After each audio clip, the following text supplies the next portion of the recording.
अस्सलाम वालेकुम, मेरा नाम है ज़ुहैब भट्ट और आज आपको दिखाएंगे ख्वाबों के ऐसे सौदागर जो कातिल भी हैं बनाम सरकार। तो भेजने वाला वो भी चोर है, जो जा रहे हैं वो भी चोर है, रास्ता भी चोर है। कुछ दिन पहले हमने बातचीत की डंकी के ऊपर कि डंकी क्या होती है, डंकी लोग लगाते क्यों हैं, क्या वजह बनती है। मैंने उस पर हमने जो डायरेक्टर थे FIA के लाहौर जोन के, उनके पास भी गए, उनसे भी जो मालूमात इकट्ठी की उससे यही पता चला कि हमारे यहाँ पे लोग माड़े हैं, गरीब हैं। तो गरीब आदमी को सबसे बड़ा अगर उसको ख्वाब दिखाना ना, कहते हैं भुखे हस्ते जो चन्न है ना, वो भी रोटी वांगू गोल होंगे। उन्हें पूछो ना चन्न की हो जाए, कहता रोटी वांगू गोल है। तो हमारे लिए सारी की सारी जो हमारी चमक, हमारा ज़िंदगी का मकसद, हमारा मकसद हयात जिसे आप कहते हैं, वो सिर्फ दौलत है, दौलत की चमक है, वो पैसा है, वो अच्छी ज़िंदगी का ख्वाब है, बस। इसके अलावा हम कुछ सोचते वोचते नहीं है। मोस्टली मैं सबको नहीं इस बारे में कह रहा, लेकिन मोस्टली यही होता है। आप बच्चे को पढ़ाते हैं, चंगे पैसे कमा लेगा नौकरी करके। बेटी की शादी करनी हो, चंगे पैसे वाला होना चाहिए, ਉਹਦੇ ਨਾਲ जरा शादी करांगे, बच्ची की ज़िंदगी अच्छी गुजरेगी। अगे की करना है, अगे काम क्यों करना है, पैसे कमा लांगे, ज़िंदगी अच्छी गुजरेगी। इसके अलावा, पैसे के अलावा हमारी ज़िंदगी अच्छी नहीं गुजरती। फिर जब हम ये सारी चीज़ें सोचते हैं ना, तो एक लालच सा पैदा हो जाता है पैसे का, और हम पैसा कमाने के लिए कुछ भी करने को तैयार हो जाते हैं। उसकी वजह से क्या होता है, जब हम ज़्यादा पैसे की लालच में आते हैं, सोसाइटी में बिगाड़ पैदा होता है।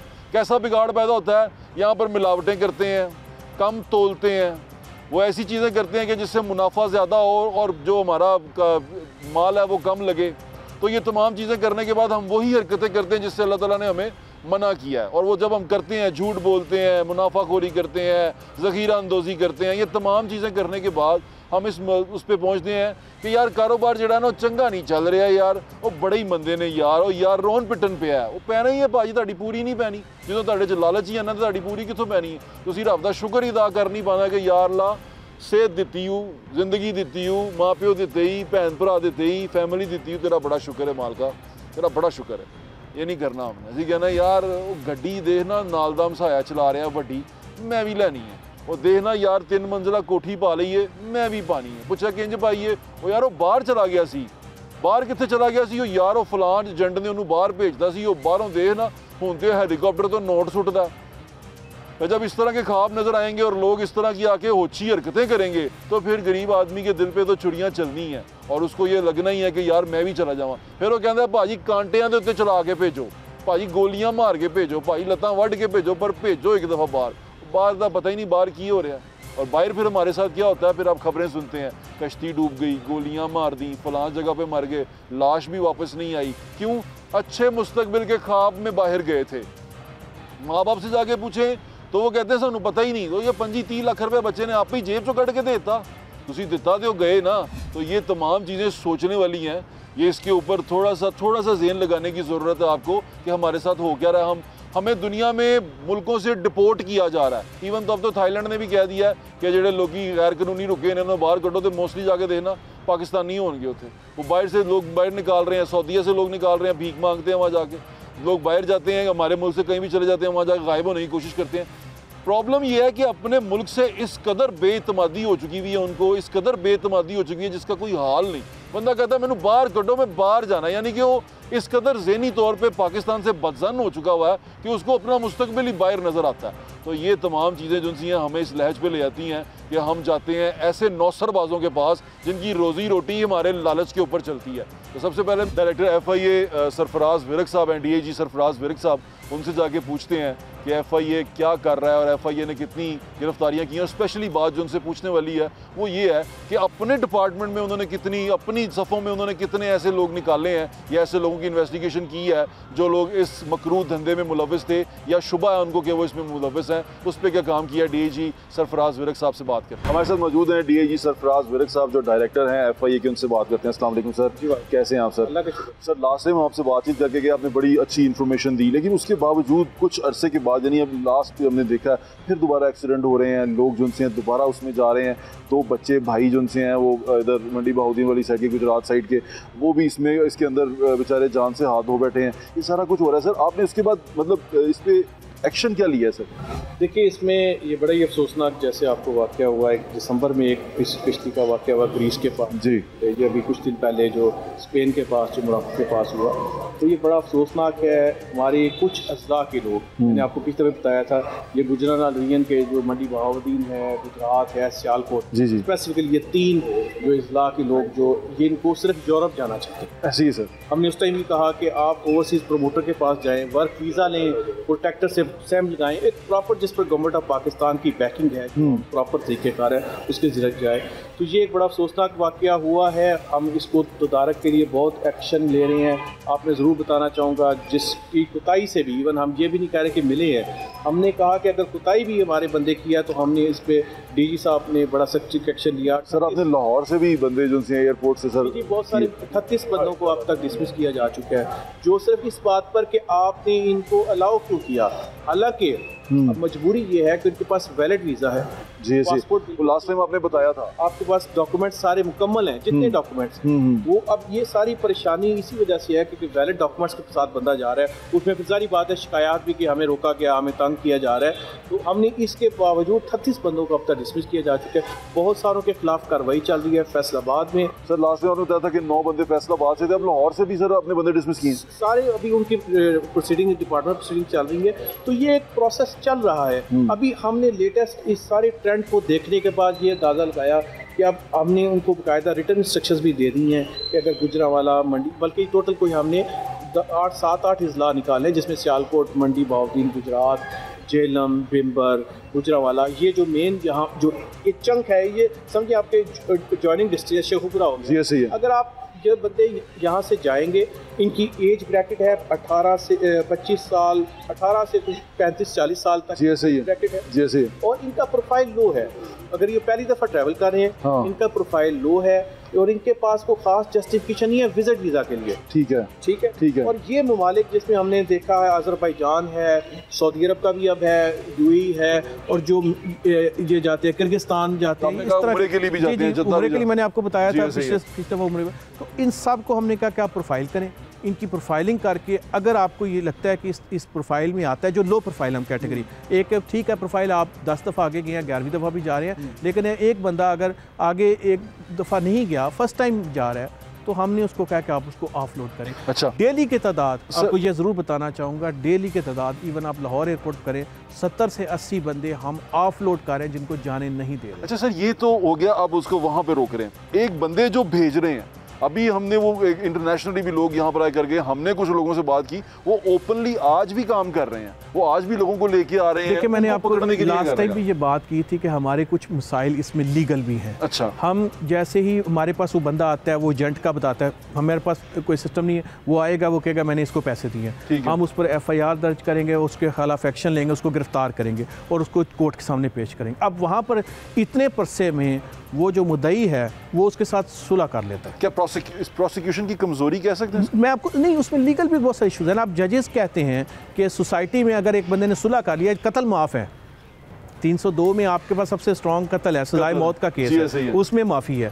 हालांकि ये नॉन कंपाउंडेबल ऑफेंस है, ये कंपाउंडेबल नहीं है, कत्ल कंपाउंडेबल है, ये नॉन कंपाउंडेबल है। लेकिन इशू यहाँ पर ये है कि वो कहते हैं कि जिसने माफ़ कर दिया, आपके पास विक्टिम विटनेस ही नहीं रहा। आपको ऐसा लगता है कि कानून साजी की ज़रूरत है इस केस के अंदर, क्योंकि जिस तरह केसेस बढ़ रहे हैं? जी बिल्कुल, हमने यही प्रपोज किया है कि अगर ऐसे केसेस में विक्टिम का जो कंप्लेनेंट है, जो मतलब वालिद है या जो भी कंप्लेनेंट है, अगर वो बैठता है तो हमें उसके खिलाफ एक्शन के लिए प्रपोज करना चाहिए कि भाई वो एक्शन उसको भी हो, आप उसका पार्ट बन रहे हैं। जब आप उससे सुलह कर रहे हैं, जो नॉन कंपोर्टेबल फैंस है, तो आप उसका पार्ट बन रहे हैं। अब आप उसका पार्ट बनने से नुकसान ये हुआ कि हमारी पूरी एफर्ट, और फिर इसी तरह ही हुआ। अब मैं आपको बताता हूँ, पिछले साल में हमने 220 एजेंट्स को गिरफ्तार किया, ठीक है, 168 को सजा मिली है, 168। लेकिन यहाँ पर सिर्फ बाकी के निकल गए नहीं, वो उस प्रोसेस में है। अभी कोर्ट्स में बहुत सारा टाइम लगता है ना, जो आप इस साल, ये मैं 168 में ज़्यादातर केसेस पुराने। मैं ये क्यों पूछ रहा हूँ, मैं इसलिए पूछ रहा हूँ कि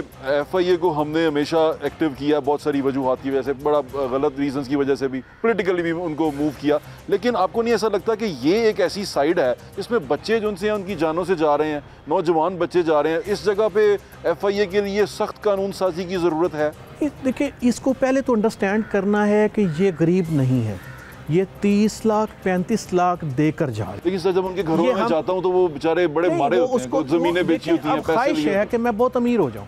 हाँ, आपके पास, मैंने आपको बताया, वर्क वीज़ा में आपके पास पूरा गल्फ है, बहुत सारे मलेशिया है, बहुत जी सारे। ऐसे ही है। वो कहते हैं वहाँ पर हम उतनी इमारत अचीव करनी है ना, ये सोचें, अमीर नहीं हो मतलब सकते। ये नहीं है कि हमें खाना नहीं मिल रहा। अब मैंने अमीर होना है, अभी आपने वो देखा नहीं, एक वीडियो चल रही है कि शादी इसी तरह ही जो ओवरसीज़ पाकिस्तानी जो हमारे और जो डंकी लगा करके होते हैं, वो भी शादी चल रही थी, उन्होंने जहाज़ के ज़रिए पैसे फेंके हैं।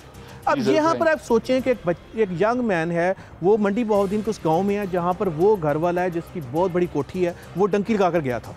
अब वो शादियों पर जहाज़ों के ज़रिए पैसे फेंक रहे हैं। अब वो आप उस बच्चे को देखें ना, हाँ, ये वहाँ पर एक ख़ास मसला है। मैं कह रहा हूँ आपको, लाहौर का कोई बंदा नहीं है, एक बंदा नहीं है लाहौर का।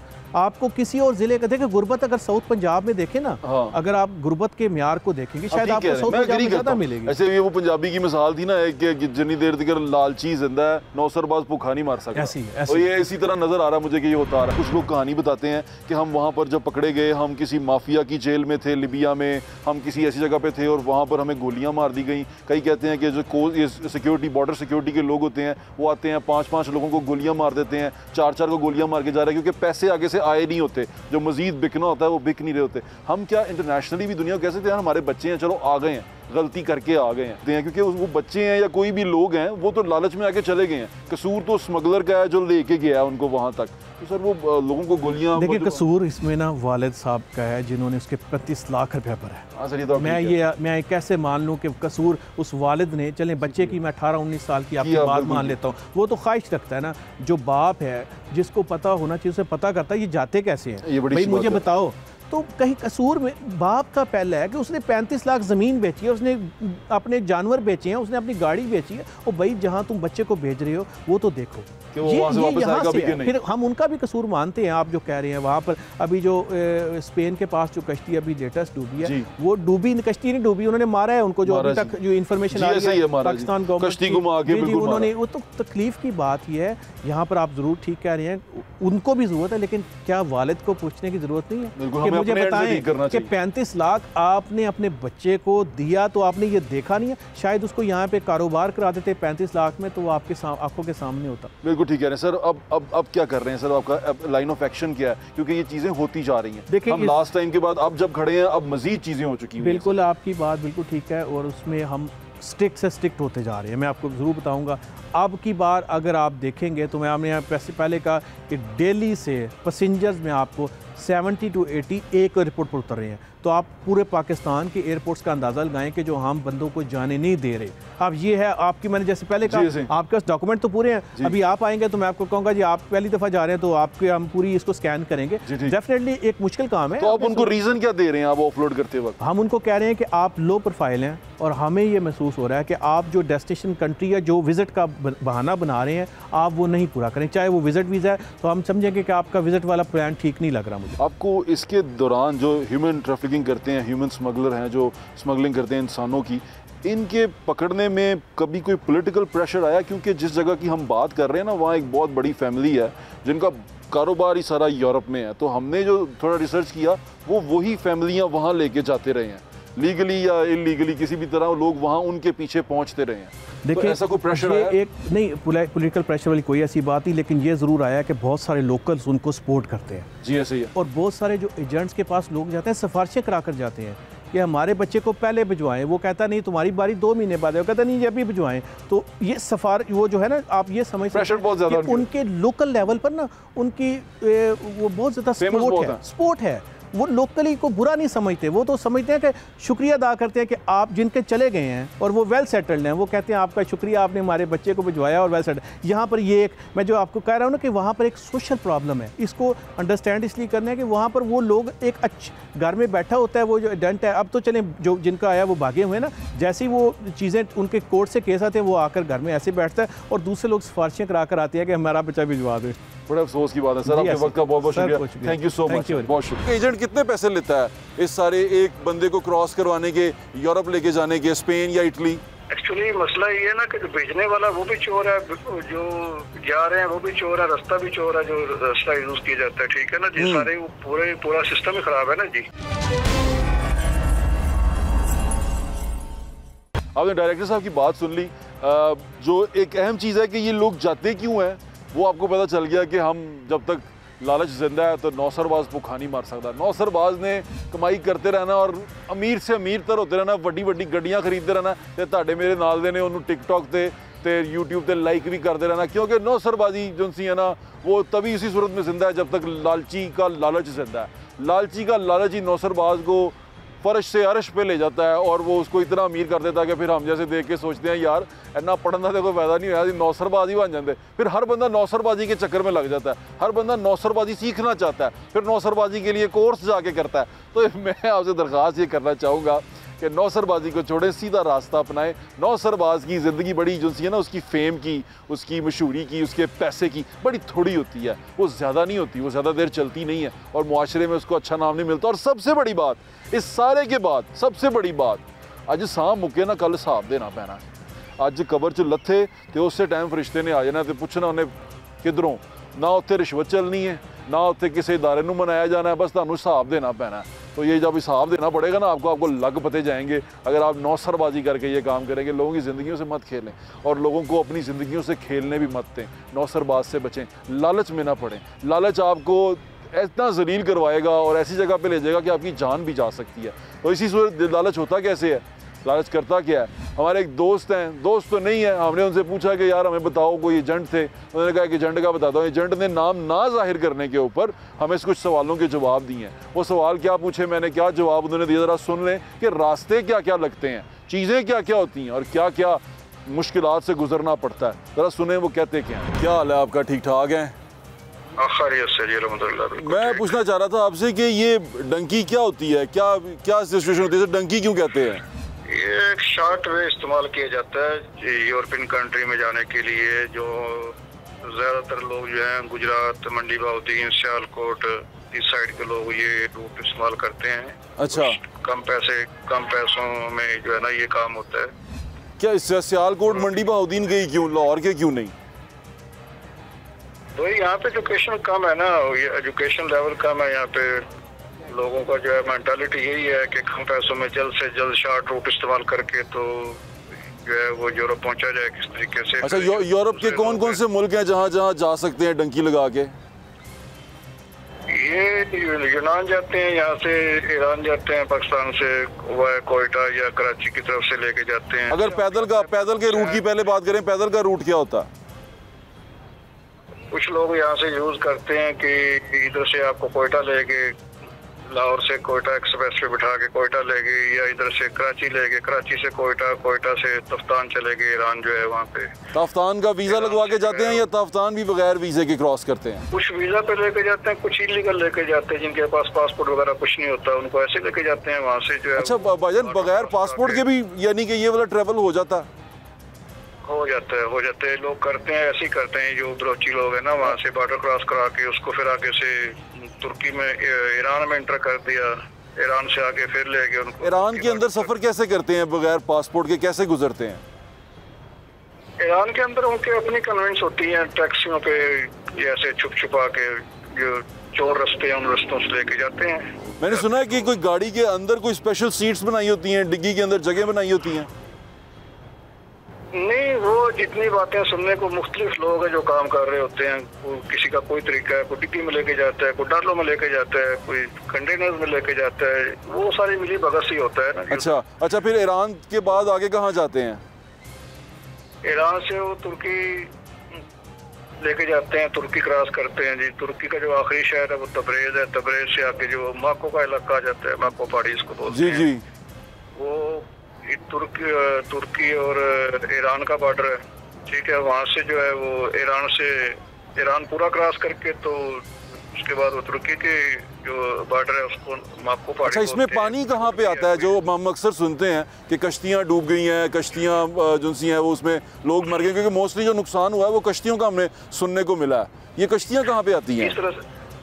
इस रास्ते में पानी नहीं है जी। पानी जाता है जाके इस्तांबुल से आगे, तुर्की से आगे जी। अच्छा। तुर्की से जो है लोग जाते हैं, जब तुर्की पहुंच जाते हैं वहां से आगे फिर वो टंकी लगती है इटली के लिए, यूरोप के लिए, फ्रांस के लिए, ठीक है जी, ठीक है, यूनान के लिए। वहाँ पे पानी है, समंदर है जी। अच्छा, तो उससे जो है वो कश्ती में जो लोग सवार करते हैं, कोई 20 की गुंजाइश है, 40 लोग उसमें डाल दिए। अच्छा, वो एक एजेंट होता है, उस एजेंट के आगे मुख्तलिफ सब एजेंट्स होते हैं, उनसे वो चीज़ें लेते हैं जी 5 बंदे दे दो 10 बंदे दे दो, तो 10 बंदों को मुझे ऐसा उसमें 50 बंदे डाल दिए तो ज़रा उसमें डूब नहीं होता है। ठीक है, तो ये जो आगे एजेंट होते हैं इनको तो काफ़ी सारे पैसे दिए गए होते हैं, ऐसा ही होता है ना?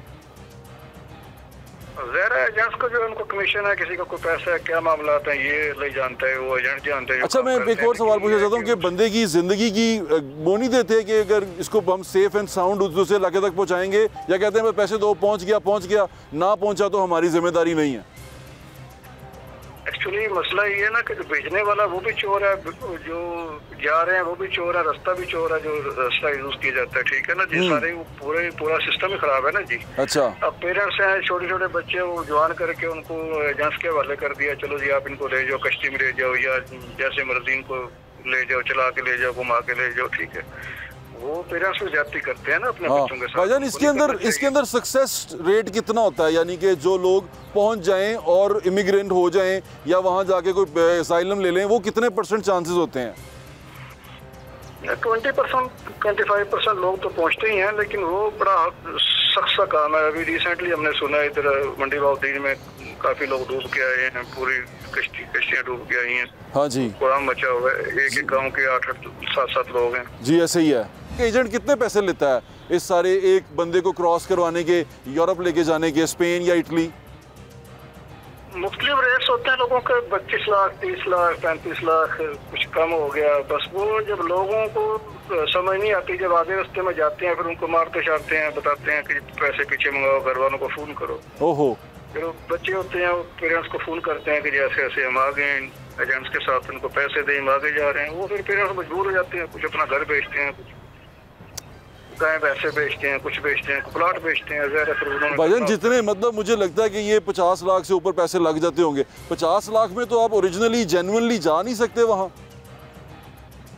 वो अगर आपके पास एजुकेशन है या आप बिजनेसमैन तो ही जा सकेंगे ना। जब आपके पास एजुकेशन भी नहीं है, आपका बिजनेस भी नहीं है, फिर आपने शॉर्ट वे इस्तेमाल करना है ना। ठीक है, अनपढ़ आदमी बाहर के मुल्क ट्रेवल नहीं कर सकता भाईजान, कैसे है? कर सकता है, क्यों नहीं कर सकता। वो स्किल्स हो उनके पास। पाकिस्तानी जो देखें हर जगह पे वैकेंसीज आई होती हैं, कोई प्लम्बर की है, कोई इलेक्ट्रिशियन की है, कोई स्ट्रीट फिक्सर की है, ठीक है ना जी। इस तरह की वैकेंसीज आई होती हैं, लेकिन कोई वो स्किल्स इनके पास हो वो अप्लाई कर सकता है ना, दूसरा तो नहीं कर सकता। बगैर जो है हुकूमती यानी कि जो अफसरान हैं उनकी इन्वॉल्वमेंट के बगैर ये एजेंट वाला काम भी कंप्लीट नहीं होता, ऐसे है? नहीं होता जी, नहीं, बिल्कुल कोई भी नहीं होता। यानी कि एजेंट तभी कंप्लीट एजेंट बनता है जब उसके साथ कोई हुकूमती अफसरान इन्वॉल्व हो जो ये सारा प्रोसेस कंप्लीट करवाएं, ऐसा है? जी, मैक्सिमम तो ऐसे ही होता है कि जो पुष्टनाई लोग कर रहे होते हैं, किसी की हो रही होती है। ऐसे अकेला बंदा तो कुछ नहीं कर सकता। यानी कि एजेंट बगैर हुकूमत सरकारी अफसरान की पुष्टनाई के कुछ नहीं कर सकता, ऐसा है? 100% ऐसे ही है कि अगर आपका एक वीज़ा है, आप लीबिया का वीज़ा लेके जा रहे हैं, आपको एक एयरपोर्ट से जो है वो बंदा भेज रहा है, उसको पता नहीं है आप लीबिया किस लिए जा रहे हैं, ना आपके पास काम का वीज़ा, आपके पास शहर का वीज़ा, लीबिया आप शहर किस लिए करने जा रहे हैं, क्या मकसद है जाने का, कोई पूछता नहीं। जी ठीक है, आपके वक्त का बहुत बहुत शुक्रिया भाईजान, थैंक यू। अब बात आ गई, मैंने बाहर जाना है, ठीक है भाई, चले जाओ, कोई ना कोई काम कर लो जाके। हाँ ठीक है, वहाँ डॉलर मिलते हैं, वहाँ दूसरी करेंसी में पैसे मिलते हैं, यूरो मिलते हैं, पाउंड मिलते हैं, बिल्कुल चले जाओ। यूके चले जाओ, यूएसए चले जाओ, जितने मर्जी चले जाओ, यूरोप चले जाओ, जितना दिल करता चले जाओ, पैसे कमाने जाना है बिल्कुल, लेकिन जाओ तो लीगल रास्ते से। अब लीगल रास्ते क्या हैं? आए मेरे दोस्त हैं मोहसिन भाई, उनसे मैं आपको पूछ के बताता हूँ। वो मुझे हमेशा कहते हैं कि भाई साहब आसान तरीके हैं बाहर जाने के, लेकिन हम उन तरीकों को अपनाते नहीं। इवन डायरेक्टर साहब जो सरफराज विरक साहब हैं, उन्होंने भी यही कहा कि भाई कुछ लोग हैं वो जो बाहर से आते हैं, लेबर के वीज़े आते हैं, वो कुछ कंपनीज़ हैं जो लीगली काम कर रही हैं, आप उनसे रब्ता करें, वो आपको लीगल परमिट देंगे, लीगल वीज़ा देंगे और लीगल रास्ते से लेके जाएंगे। अगर आपने मजदूरी ही करनी है तो जनाब वो लीगल रास्ते के यहाँ आए, मोहसिन भाई से पूछें। हमारे भाई हैं मोहसिन अमीन साहब, वो इमिग्रेशन के एक्सपर्ट हैं। हम जब भी वीज़े के लिए बात करते हैं तो मेरे तो करीबी दोस्त भी हैं, भाई भी हैं, तो मैं इनसे पूछता हूँ। तो मैं जब ये डंकी वाली सारी बात आई तो मैं इन्हीं से पूछने आया हूँ कि ये डंकी में रोला क्या होता है और ये इतने पैसे खर्च हो जाते हैं, क्या लीगली कितने लगते हैं? अस्सलाम वालेकुम मोहसिन भाई। जी वालेकुम अस्सलाम, but sir thank you very much. भाई आपने देखा होगा डंकियाँ, जी बिल्कुल, लोग मर रहे हैं, गोलियाँ लग रही हैं, पता नहीं क्या क्या होगा। यार मोहसिन भाई, अभी तो मैंने देखा 30 लाख 50 लाख मिनिमम मैक्सिमम इस तरह पे जाते हैं, करोड़ पे भी चला जाते हैं बाज़ दफ़ा कहीं तो। एग्जैक्टली। तो ये इतने पैसे लगा के हम लीगली नहीं जा सकते? बट सब आपने देखा होगा कि जिस तरह लास्ट ईयर भी गुजरा है, कोई अच्छी न्यूज़ नहीं आई पाकिस्तान के हवाले से। 2024 में भी काफ़ी इंसिडेंट्स हुए हैं हमारे, और फिर उसके बाद अभी ये जो मोस्ट रिसेंट जब 44 पाकिस्तानीज़ जो है इस इंसिडेंट में चले गए, तो एक बड़ा अनफॉर्चुनेट सीन है। और सबसे पहले ये जान से तो जाते हैं, पैसे भी ज़ाया करते हैं, और उसके साथ साथ जो है पाकिस्तान का बहुत नेगेटिव एक इम्पैक्ट भी चले जाता है दुनिया में। तो उसके लिए जी लोगों को थोड़ा सा अवेयरनेस करना चाहिए, स्टेट को भी थोड़ी जिम्मेदारी करनी चाहिए कि लोगों तक अवेयरनेस पहुंचाए कि इतने ही पैसों में आप लीगली पाथवेज के थ्रू भी जा सकते हैं, बल्कि ये स्किल्ड लेबर है आपकी, इसको टीच करें, ट्रेन करें। इसको स्पेसिफिक करते हैं जी। मैं यूरोप जाना चाहता हूँ जी, कितना खर्चा आएगा मेरा, क्या मुझे चाहिए, मेरी बेसिक रिक्वायरमेंट क्या है मेरे यूरोप जाने के लिए जी। बट फॉर एग्जांपल मैं विजिट पे जाना, ये जो डंकी पीपल होते हैं ना जी, ये ज़्यादातर अनफॉर्चुनेट आपको पता है पढ़े लिखे लोग नहीं होते, तो इनको तो अगर हम रिक्रूटमेंट के थ्रू भेजना चाहें तो ये स्किल्ड लेबर में जाना चाहेंगे ये। तो आपका पढ़ा लिखा बंदा यूरोप नहीं जा सकता? पढ़ा लिखा बंदा बिल्कुल यूरोप जा सकता है, पूरी दुनिया में कहीं जा सकता है। अनपढ़ भी बंदा है वो ऑब्वियसली स्किल्ड के ऊपर जाएगा अपनी, वो वैसे विजिट पे नहीं जा सकता। उस पे विजिट के लिए भी उसको एक सर्टेन रिक्वायरमेंट मीटअप करनी पड़ेगी, जिसमें उसकी फाइनेंशियल स्टेटमेंट्स देखी जाती हैं, उसके अपने यहाँ पर मिनिमम कितनी होनी चाहिए? देखें जी, डिपेंड करता है कि अब आप कितने दिन का टूर बना रहे हैं, ठीक है, क्या वहाँ पर आपकी एक्टिविटीज़ है। ये आप बात कर रहे हैं टेम्परेरी नॉन रेजिडेंस वीज़ा की, ठीक है, हाँ, तो उसमें सर्टन बहुत कम पैसों में भी जाया जा सकता है, लेकिन अगर आप उसको जैसे फॉर एग्जांपल 25-30 लाख में जा सकते हैं ना, 25-30 लाख रुपए सफिशिएंट है अगर आप उसे फाइनेंशियल स्टेटमेंट्स में दिखाएं और आप इजीली उसमें वीज़ा हासिल कर सकते हैं और आप ले भी सकते हैं, बिल्कुल ले सकते हैं अगर आपने अच्छे लीगल तरीके से किया हो। एग्जैक्टली अनपढ़ के लिए बात कर रहा हूँ, बिल्कुल कोई शर्त तो नहीं है कि मेरा BA होना चाहिए, मेरा MA होना चाहिए, मेरा ये होना चाहिए। लेकिन जी अगर तो आप स्किल्ड माइग्रेशन जो फॉरेन प्रोग्राम है, स्किल्ड माइग्रेशन की बात नहीं कर रहा हूँ, मैं आपसे पूछ रहा हूँ कि अगर मैं अनपढ़ हूँ और मैं बाहर जाना चाहता हूँ, मैं यूरोप जाना चाहता हूँ किसी, बिल्कुल एग्जैक्टली चाहे अभी फॉर एग्जांपल मैं सिर्फ सैर करें, क्योंकि जो इस तरह रास्ते जाते हैं तो सिर्फ पहुंचना चाहते हैं तो भी मैं पहुंचना चाहता हूँ, यूरोप पहुंचना चाहता हूँ, 90 दिन रहना चाहता हूँ, 60 दिन रहना चाहता हूँ, तो क्या मैं लीगली अप्लाई कर सकता हूँ? मैं अनपढ़ हूँ, मेरे पास पैसे हैं 25-30 लाख है। देखिए जी, टेम्प्रेरी विजिट के लिए आपके लिए कोई सर्टन रिक्वायरमेंट नहीं है कि आप पढ़े लिखे हों या ना हो। आपके पास एक फाइनेंशियल बैंक स्टेटमेंट चाहिए होता है, आपको यहाँ पर जॉब की शो करना होता है और आपको ऑब्वियसली ये बताना होता है कि आप वापस आ जाएंगे इस टूर के बाद। तो अगर वो आप सर्टन रिक्वायरमेंट फुलफिल करते हैं और ईजिली एम्बेसीज आपको वीज़ा दे देती है आपको, तो ये थोड़ी अवेयरनेस की मेरा ख्याल है लोगों को कमी है, लोग फिर लेकिन हमें पता नहीं है, लोगों को पता नहीं है। दूसरे पे आए, अब यूके की बात करते हैं जी। एग्जैक्टली यूके जाने के लिए मुझे क्या चाहिए मौसम भाई, मिनिमम मेरा क्राइटेरिया क्या है विजिट के लिए? देखें जी, विजिट वीज़ा की अगर आप बात करें तो फिर वही बात आ जाती है temporary non resident visa UK का, तो उसके लिए भी आपकी फाइनेंशियल बैंक स्टेटमेंट चाहिए होगी। कितने की होनी चाहिए? कोई स्पेसिफिक नहीं है जी, वो हर बंदे के सर्कमस्टांसेस पे डिपेंड करता है। एक जॉब वाला बंदा है तो डेफिनेटली उसकी 100,000 सैलरी है, तो वो अपनी उसके मुताबिक अपनी बैंक स्टेटमेंट दिखाएगा, उसकी सेविंग्स देखेंगे वो और उसके एक्सपेंडिचर्स देखेंगे क्या है इसके अंदर, तो उसके ऊपर आपको वीज़ा वो ऑफर करते हैं, ठीक है। तो अगर आप कोई बिजनेस रन कर रहे हैं, कोई प्राइवेट लिमिटेड कंपनी है आपकी, ये बड़ी कोई कंपनी है, तो फिर डिपेंड करता है आप क्या वो वॉल्यूम ऑफ बिजनेस देखेंगे, आपकी ट्रांजेक्शन्स देखेंगे, तो वो हर बंदे के डिफरेंट सर्कमस्टांसेस के ऊपर डिपेंड करता है। कोई आप स्पेसिफिक नहीं इसको कह सकते कि जी 20 लाख 25 लाख 50 लाख। तो सम टाइम ये होता है कि एम्बेसीज आपको 10 लाख रुपए में भी आपकी अगर फाइनेंशियल बैंक स्टेटमेंट हो तो वो आपको वीज़ा दे देते हैं, और सम टाइम करोड़ों रुपए भी पड़े हुए तो वो आपको रिजेक्ट कर सकते हैं, तो वो डिपेंड करता है उनको। ये डरा ज़्यादा दिया जाता है लोगों को, थोड़ा वीज़ा नहीं लगता। एग्जैक्टली वो जी अवेयरनेस भी कम है, फिर लोगों को गाइड करने वाले लोग भी नहीं है, लाइसेंस लोग नहीं है यहाँ पर, रेगुलेटेड लोग नहीं है, तो जिनकी वजह से वो फिर ये होता है कि लोगों के हाथ, माफियाज के हाथ लोग आ जाते हैं, तो फिर उनको वो यूज़ करते हैं, फिर अपने फ़ायदे वो उठाते हैं। ये जो स्किल्ड लेबर होती है, जैसे अब हम स्किल्ड लेबर की बात कर रहे हैं जी, मैंने देखा है कि ये जो स्किल्ड लेबर का जो होता है ना वर्क परमिट वीज़ा, ये बिकता है, लोग इसको बेचते हैं, ये कैसे बेच देते हैं? देखिए जी, उसमें तो जो ये कंट्रीज़ आपकी जिस तरह कनाडा, ऑस्ट्रेलिया, न्यूजीलैंड वगैरह की, यूके की बात करें, जो फॉरेन स्किल्ड वर्कर्स हैं, तो ये वीज़ाज़ तो वहाँ से ऑब्वियसली इनकी जो मेन रिक्वायरमेंट है ये आपका लैंग्वेज का थ्रेशोल्ड देखते हैं, आपका एक्सपीरियंस देखते हैं और आपकी एज के पॉइंट्स होते हैं, तो ये सारे आपके एजुकेशन के ये सारे पॉइंट बेस्ड सिस्टम होता है इसका। तो ये अगर आप पॉइंट पूरा कर लें तो ये आप इसको फ्री ऑफ कॉस्ट भी अप्लाई कर सकते हैं, इसके लिए कोई एक सर्टन रिक्वायरमेंट नहीं है। लेकिन यहाँ पर वर्क परमिट ये होता है कि एम्प्लॉयर से वो वर्क परमिट ख़रीदा जाता है और फिर आगे वो बेचा जाता है, तो एक सर्टन डिफरेंट प्रैक्टिस चलती है हमारे यहाँ उसमें, हालांकि लीगल नहीं है ये, और उसमें जितने मर्जी पैसे ले लें, क्योंकि वो लोग आपको पता है जी यहाँ पर पाकिस्तान में डिमांड एंड सप्लाई का। देखिए अब आपने जिस तरह बताया कि लोग डिपोर्ट हो रहे हैं यहाँ से, लोग जो वहाँ सऊदीया ने कितने लोग डिपोर्ट किए, तो अब तो थाईलैंड ने भी कह दिया कि भाई हमारे मुल्क से निकलो, बिल्कुल वहाँ से जाके सेटल हो गए हैं, वहाँ पर रह रहे हैं वहाँ पर, बिल्कुल ऐसे ही। ये तो बड़ी गंदी बात है ना। ये इस तरह के लोगों को आप गाइड कैसे कर सकते हैं? क्या बता सकते हैं कि यार ये चीज़ें आसानी से सही तरीके से भी हो सकती हैं? सर इस पे तो फर्स्ट ऑफ ऑल मैं कहूँगा कि थोड़ी स्टेट की भी जिम्मेदारी आती है कि स्टेट लोगों को तो थोड़ा एजुकेट करे, कोई उनके लिए ट्रेनिंग इंस्टीट्यूट बनाए।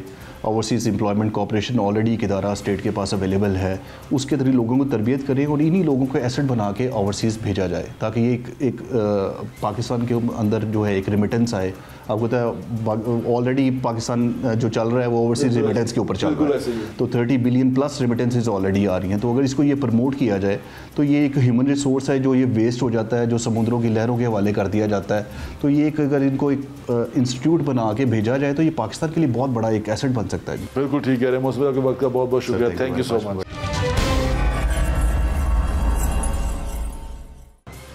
मेरी आपसे हाथ जोड़ के दरख्वास्त है, ये अपनी ज़िंदगियों से मत खेलें, अपने बच्चों की ज़िंदगियों से मत खेलें। थोड़े से पैसे के लालच में, बेहतर मुस्तकबिल के लालच में अपने बच्चे को किसी ऐसे बंदे के हाथ में मत दे दें जिसको आपके बच्चे की जान से ज़्यादा अपने कमीशन पे ज़्यादा वो हो और वो ज़्यादा कमीशन कमाना चाहता हो और वो आपके बच्चे की जान की परवाह ना करे और उसे कहीं भी बेच दे। बिल्कुल ऐसे ना करें। थोड़ी खा लो, सुख दी खा लो, शुक्र अदा कर लो। ਜਿਹੜੇ ਨੋਟ ਸੁੱਟ ਰਹੇ ਨੇ, ਜਿਹੜੇ ਪੈਸੇ ਸੁੱਟ ਰਹੇ ਨੇ, ਯਕੀਨ ਮੰਨੋ ਉਹਨਾਂ ਨੇ ਉਹ ਨੋਟਾਂ ਦਾ ਤੇ ਉਹ ਇਕਤਦਾਰ ਦਾ ਤੇ ਉਹ ਇਖਤਿयार ਦਾ ਹਿਸਾਬ देना है। हम असल में प्रॉब्लम हमारा ये है, हम ना भूल गए हुए हैं कि हमारा इम्तिहान होना है, हमारा हमसे पूछा जाना है, सवाल पूछा जाना है। दोज़ख के कॉन्सेप्ट को ही भूल गए हुए हैं, जन्नत दोज़ख की चीज़ों को भूल गए हुए हैं। हम ये भूल गए हुए हैं कि रब ऊपर बैठा है, उसने हमारा हिसाब लेना है। और यकीन माने अगर आप ये भूल गए हुए हैं ना तो ज़्यादा तौबा करें, क्योंकि आपके कहीं दिलों पे, कानों पे, आंखों पे मोहर ना लग गई हो, आप उन लोगों में से ना हो गए हो जिन्हें अल्लाह हदायत ही ना देना चाहता हो। तो मेरी दरख्वास्त आपसे ये है कि इस चीज़ों को समझें, लालच के बीच में मत आएँ। थोड़ी सी लालच के अंदर आके अपने आप से, अपनी जान से, अपने प्यारों की जान से खेल ना जाएँ। और जो लोग ये मकरू धंधा करते हैं, मेरी उनसे दरख्वास्त ये है कि ये उनके आगे आ जाएगा। किसी के बच्चे की जान लोगे ना, ये आपके आगे आ जानी है। हमने देखी है अपनी आंखों से, हमने लोगों को यहाँ इबरत का निशान बनते देखा है, हमने यहाँ पे लोगों को वो सब कुछ भुगतते देखा है जो उन्होंने लोगों के साथ किया है। तो मेरी आपसे दरख्वास्त है, मत करें ऐसे, इस मुआशरे को सुकून से रहने दें। पाकिस्तान बहुत खूबसूरत जगह है, पाकिस्तान बहुत अच्छी जगह है, यहाँ पैसे कमाए जा सकते हैं, अच्छे तरीके से कमाए जा सकते हैं, इज़्ज़त से कमाए जा सकते हैं। मैं आपसे दरख्वास्त कर रहा हूँ, इज़्ज़त से कमाए जा सकते हैं। लेकिन सिर्फ प्रॉब्लम ये है कि लालच बहुत घुस गया हमारे अंदर। हम चाहते हैं जल्दी जल्दी कमा लो। ये अगर मुझे मेरी नसीब में अगर 1 लाख रुपया लिखा हुआ है ना और मेरी पूरी ज़िंदगी में लिखा हुआ है, तो मैंने पूरी ज़िंदगी में वो लाख रुपया खा लेना है। उससे ज़्यादा मुझे मिल नहीं सकता जो मेरे नसीब में नहीं लिखा हुआ, तो मैं किसी का नसीब छीन नहीं सकता। मेरी आपसे दरख्वास्त है, अपने नसीब पे अपने रब का शुक्र अदा करें और दुआ करें कि अल्लाह आपके नसीब अच्छे करे। मेरी दुआ है कि अल्लाह आपके नसीब अच्छे करे। अपना ख्याल रखें, मुझे इजाज़त, इंशाल्लाह फिर मुलाकात होगी। अल्लाह हाफ़िज़। पाकिस्तान जिंदाबाद।